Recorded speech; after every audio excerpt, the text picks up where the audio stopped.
kembali lagi bersama saya di keluarga Klepon. Hari ini saya ingin berbagi video pengalaman yang tidak mengenakan selama tinggal di Australia.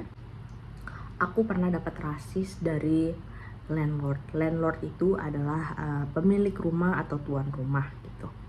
Waktu pertama aku tinggal di Sydney itu,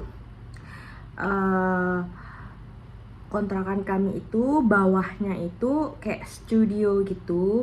Nah, kami ngontrak di bawahnya dan landlord kami itu tinggalnya di atas gitu. Jadi rumahnya tuh kayak atas bawah tingkat gitu. Nah, landlord ini tuh dia itu sama-sama orang Asia gitu ya kan. Tapi mereka itu sudah usianya tuh sudah sepuh gitu ya. Tapi walaupun usia mereka sudah sepuh, bukan berarti mereka itu nggak bisa jahat sama orang gitu ya kan. Tetap ya guys, mau usia berapapun mereka tetap namanya manusia, itu kan tetap bisa jahat ya sama orang lain gitu. Nah, itu tuh terjadi kepada kami gitu. Selama saya tinggal di sana, ngontrak di sana, itu tuh dia selalu beberapa kali kayak mention, baik secara langsung ataupun secara tidak langsung, dia selalu bilang, oh orang kayak kamu, which is orang Indonesia, itu tuh cuma pembantu di negara saya. Negara dia itu Hong Kong ya, dia dari Hong Kong gitu. Dia selalu ngomong begitu gitu, baik secara langsung ataupun tidak langsung gitu. Dia selalu bilang, orang kayak kamu, orang Indonesia tuh cuma pembantu di Hong Kong gitu. Mungkin karena saya sudah bosan gitu ya dengar dia ngomong begitu. Terus saya pernah bilang begini, iya tapi kita bukan di Hong Kong, kita di Australia gitu ya kan.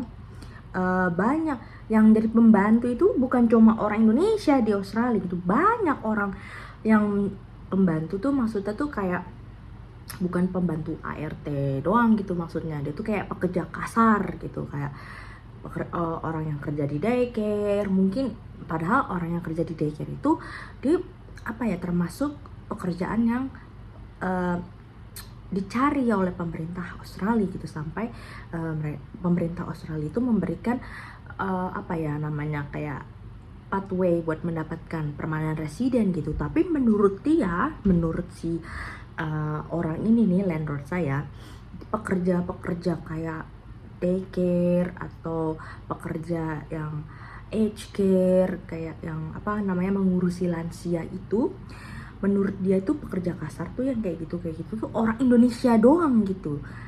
Tapi kan pada nyatanya di Australia ini yang bekerja di daycare, aged care, the waitress, cleaner tuh kan semua orang dari belahan dunia ini kan ada gitu ya. Gak cuma orang Indonesia aja, ada yang dari mana tuh, Amerika Latin, ada yang dari India, ada yang dari Bangladesh, ada yang dari sampai dari negara Eropa pun banyak gitu ya, yang menjadi yang bekerja menjadi nanny atau kerja di aged care, daycare, waitress tuh banyak gitu. Orang-orang Eropa kulit putih tuh banyak gitu. Nggak cuma itu aja gitu ya kan. Terus ada waktu dia inspeksi, kan selalu biasanya kalau kita ngontrak itu kan ada inspection ya. Waktu dia inspeksi itu dia lihat itu ada apa namanya, yang buat spray apa, buat bersih apa, countertop itu yang buat di dapur itu.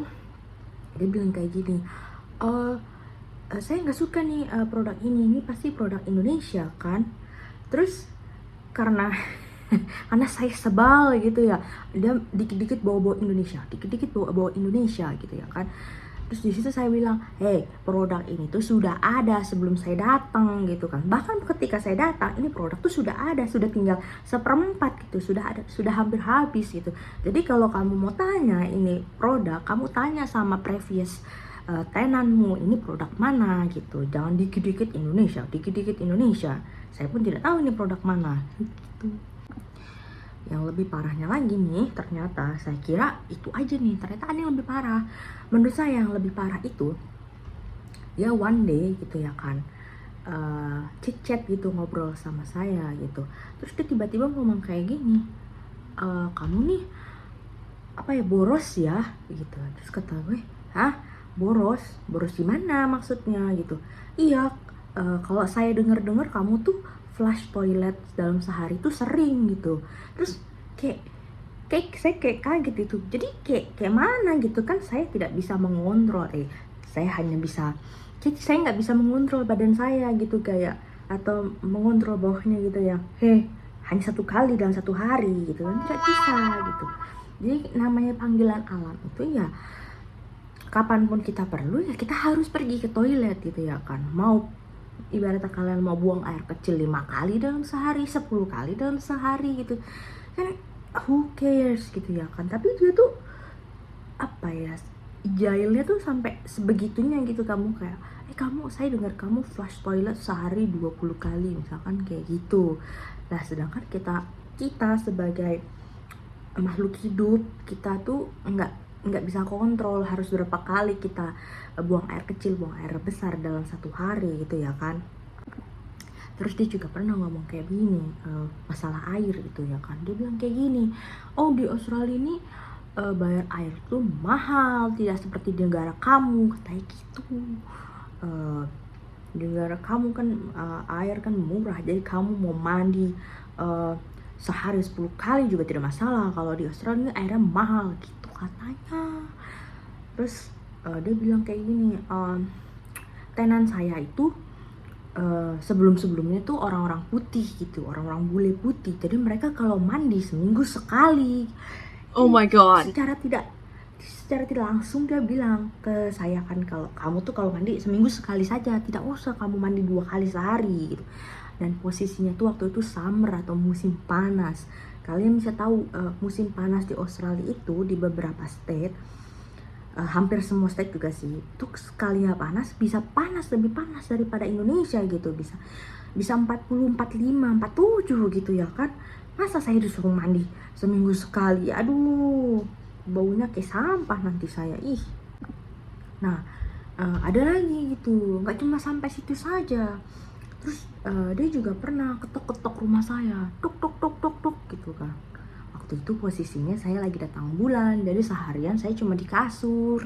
Saya pun belum makan, karena kan namanya orang datang bulan kan, apa ya namanya, sakit perut kan, makan aja kayak kadang nggak nafsu gitu ya, karena saking lemes, perut nggak enak, kayak bloated atau gimana gimana gitu kan. Kayak mendingan rebahan gitu ya kan, nyantai.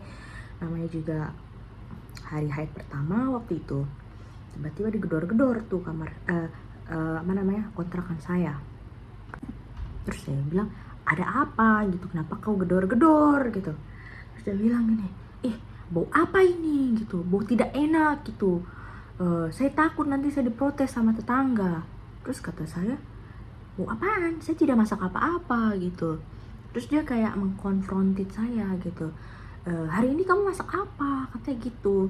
Terus saya bilang, hari ini saya belum masak gitu. Terus kata dia, masa kamu hari ini belum makan? Terus kata saya, ya saya kan hari ini kan haid pertama saya gitu ya, jadi saya tidak nafsu makan ya. Memang kenapa kalau hari ini saya tidak makan atau belum makan, emang situ mau kasih saya makan? Terus dia masuk gitu, apa namanya, emang dapur itu posisinya lagi bersih ya, apa di cucian piring itu tidak ada gitu, atau apa namanya, piring yang baru dicuci pun tidak ada gitu, karena memang saya nggak masak gitu ya kan hari itu. Jadi tidak ada cucian, tidak ada piring berserakan apapun itu. Terus dia cuma yang gitu gitu.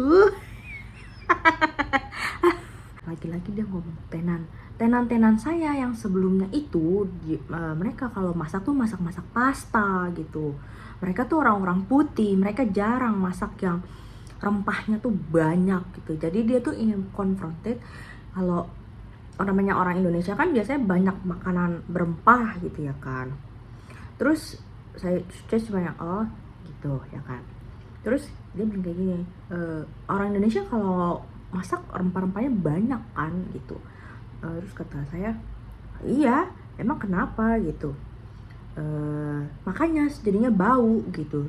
Terus kata dia gini, nggak semua orang tuh suka bau masakan Indonesia, katanya gitu. Terus kata saya, ya terus kenapa, saya kan tidak masak, tidak masak apa-apa ya. Coba kamu gedor-gedor salah satu pintu tetanggamu gitu, marahilah mereka, orang bukan saya yang masak. Berarti kan yang masak itu kan tetangganya ya, yang bikin bau tidak sedap itu berarti kan tetangga gitu kan, bukan saya gitu ya kan. Ya sudah, kamu gedor-gedor saja itu pintu tetangga gitu ya, mungkin salah satu dari mereka yang masak gitu. Nah, kamu bilang, kamu tuh kalau masak jangan banyak rempah, bau gitu. Saya malah ngajarin. Dia marah lagi, katanya gini, kamu nih gak usah ngajarin saya nih lebih tahu gini. Terus saya bilang begini, saya nih bukan ngajarin bu, ini cuma common sense ya kan. Tetangga ibu tuh gak cuma saya nggak masak, berarti bau masakan itu yang kau bilang bau busuk itu dari tetangga yang sebelah atau tetangga depanmu, tetangga belakangmu. Gedor-gedor lah mereka satu-satu, siapa yang masak sampai bau busuk gitu kan. Akhirnya saya tutup pintu, saking jengkelnya gitu ya. Ada lagi, biasanya kalau di Australia ini, kalau kalian mau inspection atau mau periksa-periksa tempat yang kalian kontrakin itu, biasanya selalu dapat notice 2 minggu sebelumnya. Jadi selalu dapat email atau SMS 2 minggu sebelumnya, kayak, hai, kami akan melakukan inspeksi 2 minggu lagi, tolong ya selama inspeksi itu rumahnya dibersihkan gitu-gitu ya. Biasanya normalnya begitu nih kalau kalian lewat agen real estate agent yang asli gitu ya. Tapi memang mungkin karena kita bukan lewat real estate agent, kita waktu itu dari ya kayak flatmates yang seperti yang udah aku mention di 2 video sebelum ini. Jadi ya gitu, kadang mereka suka semena-mena gitu ya kan. Walaupun semena-mena, selama kalian punya rental agreement, kalau misalkan mereka kurang ajar, kalian bisa bawa ke ranah hukum ya. Jadi jangan takut gitu. Kalau perempuan ini tidak gitu ya kan, bisa tiba-tiba saja dia berdiri depan pintu, gedor-gedor gitu ya kan. Kayak saya pernah waktu itu habis mandi gitu ya, masih pakai anduk gitu, dia gedor-gedor sama suaminya gitu. Terus saya bilang, ada apa gitu, kok kalian secara tiba-tiba kesini, saya ini baru selesai mandi gitu. Terus kata dia gini, kak, kita mau inspeksi rumah kami gitu katanya. Terus saya bilang gini, loh kalian ada notif nggak, kasih tahu kami nggak kalau kalian akan melakukan inspeksi gitu, at least SMS gitu. Terus nggak perlu, ini kan properti kami, ini rumah kami bisa melakukan apa aja yang kami mau gitu. Jadi kalau landlord kalian tipe-tipe orang-orang begini nih, kalian bisa protes gitu ya. Jangan, karena landlord itu walaupun itu properti mereka ketika mereka itu mengontrakkan properti mereka ke seseorang, ke tenan, mereka nggak bisa semena-mena gitu ya kan, ada aturannya gitu. Jadi kalau misalkan landlord atau pemilik rumah itu semena-mena, yang kayak saya waktu dulu tuh seminggu bisa 5 kali inspection dan tanpa ada pemberitahuan gitu, kayak inspeksi mendadak gitu, kalian bisa dan boleh tolak gitu ya kan, atau kalian mau bawa ke hukum juga boleh gitu ya kan, karena memang itu sudah menyalahi privasi tenan gitu ya kan. Nah, itu pengalaman buruk aku terhadap landlord waktu pertama kali tinggal di Australia. Oke, terima kasih sudah nonton aku ngoceh lagi. Buat sebagian orang mungkin bosen kali ya dengerin orang ngoceh mulu, apalagi ya gitu. Tapi aku sangat senang kalian dengerin aku ngoceh gitu ya kan. Oke, I'll see you in the next video. Bye.